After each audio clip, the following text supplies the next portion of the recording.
ಎಲ್ಲ ರೈತ ಬಂದವರಿಗೂ ನನ್ನ ನಮಸ್ಕಾರಗಳು. ನಾನು ಇವತ್ತು ಮಾಡುತ್ತಿರುವ ವಿಡಿಯೋದ ಉದ್ದೇಶ ಏನಂದರೆ ಮಾವಿನ ತೋಟದಲ್ಲಿ ಮಿಶ್ರ ಬೆಳೆ. ಓಕೆ, ನೋಡಿ ಗೆಳೆಯರೆ, ಇಲ್ಲಿ ನಮ್ಮ ಮಾವಿನ ಮರಗಳಿದ್ದಾವೆ. ಒಂದು ಮಾವಿನ ಮರದಿಂದ ಇನ್ನೊಂದು ಮಾವಿನ ಮರಕ್ಕೆ 30 ಅಡಿ ಗ್ಯಾಪ್ ಇದೆ. ಈ ಗ್ಯಾಪಲ್ಲಿ ನಾವೇನು ಮಾಡಿವಿ ಅಂದರೆ 15 ಅಡಿಗೆ ಒಂದು ತೇಗದ ಮರ ಅಂದರೆ ಟೀಕ್ ಮರಗಳನ್ನು ಹೊಂದಿಸಿದ್ದೇವೆ. ಒಟ್ಟು ಇದು 4 ಎಕರೆ ಜಮೀನು.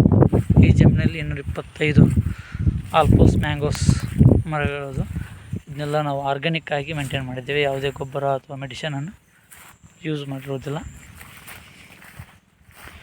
ಈ ಗ್ಯಾಪಲ್ಲಿ ನಾವು ಎವ್ರಿ 15 ಅಡಿಗೆ ಒಂದು ತೇಗದ ಮರಗಳನ್ನು ಹಾಕಿದ್ದೇವೆ. ಇದು ನಮ್ಮ ಲಾಂಗ್ ಟರ್ಮ್ ಇನ್ವೆಸ್ಟ್ಮೆಂಟ್ ಎಂದು ನಾವು ಲಾಂಗ್ ಟರ್ಮ್ ಇನ್ವೆಸ್ಟ್ಮೆಂಟಾಗಿ ಇದನ್ನು ಹಾಕಿದ್ದೇವೆ. ಬನ್ನಿ ಮುಂದೆ ಹೋಗೋಣ. ಇದರಲ್ಲಿ ಮತ್ತು ಏನೇನು ಬೆಳೆಗಳನ್ನು ನಾವು ಬೆಳೆದಿದ್ದೇವೆ ಮತ್ತು ಫ್ಯೂಚರಲ್ಲಿ ಇನ್ನೇನು ಬೆಳಿಬೇಕೆಂದು ಪ್ಲ್ಯಾನ್ ಮಾಡಿದ್ದೇವೆ ಎಂದು ನಿಮಗೆ ತಿಳಿಸುತ್ತೇವೆ. ಹಾಗೆ ನೋಡಿ ಗೆಳೆಯರೆ, ಇದು 4 ವರ್ಷದ ತೇಗದ ಮರ ಎಷ್ಟು ಚೆನ್ನಾಗಿ ಬಂದಿದೆ ಎಂದು ನಿಮಗೆಲ್ಲರಿಗೂ. ಇದನ್ನು ಇನ್ನೊಂದು 10 ಅಥವಾ 15 ವರ್ಷಗಳು ಬಿಟ್ಟರೆ ನಮಗೆ ಒಂದು ಗಿಡಕ್ಕೆ 15,000 ರೂಪಾಯಿದಂಗೆ ನಾವು ಮಾರಿದರೆ, ಸೊ 400 ಗಿಡಕ್ಕೆ ಎಷ್ಟಾಯಿತು ಅಂತ ನೀವೇ ಕ್ಯಾಲ್ಕುಲೇಷನ್ ಮಾಡಿ. ನುಗ್ಗೆ ಮರವನ್ನು ನಾವು ಇದರಲ್ಲಿ ಇನ್ಪ್ಲಾಂಟೇಷನ್ ಮಾಡಿರ್ತೀವಿ ಟ್ರಯಲ್ಗೋಸ್ಕರ. ನೋಡಿ ಎಷ್ಟು ಚೆನ್ನಾಗಿ ಬಂದಿದೆ, ಅಲ್ಲೊಂದಿದೆ. ಹಾಗೆ ನೋಡಿ ಗೆಳೆಯರೆ, ಇದರಲ್ಲಿ ನಾವು ನಿಂಬೆ ಗಿಡವನ್ನು ಪ್ಲಾಂಟೇಷನ್ ಮಾಡಿದ್ದೇವೆ. ಎಷ್ಟು ಚೆನ್ನಾಗಿದೆ ಎಂದು ನಿಂಬೆ ಗಿಡ, ಗಜ ನಿಂಬೆಯನ್ನು ಹಾಕಿದ್ದೇವೆ.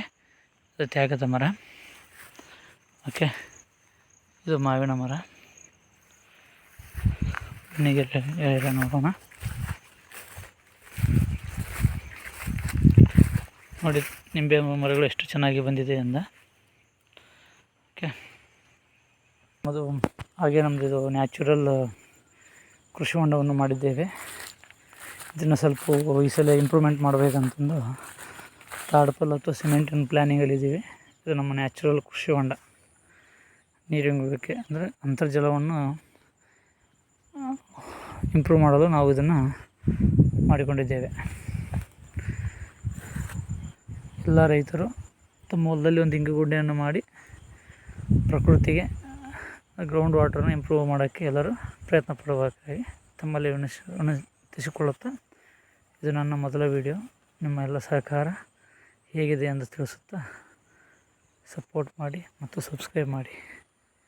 ಸರ್ವಜನಿತು ಸುಖಿನೋ ಭವಂತು.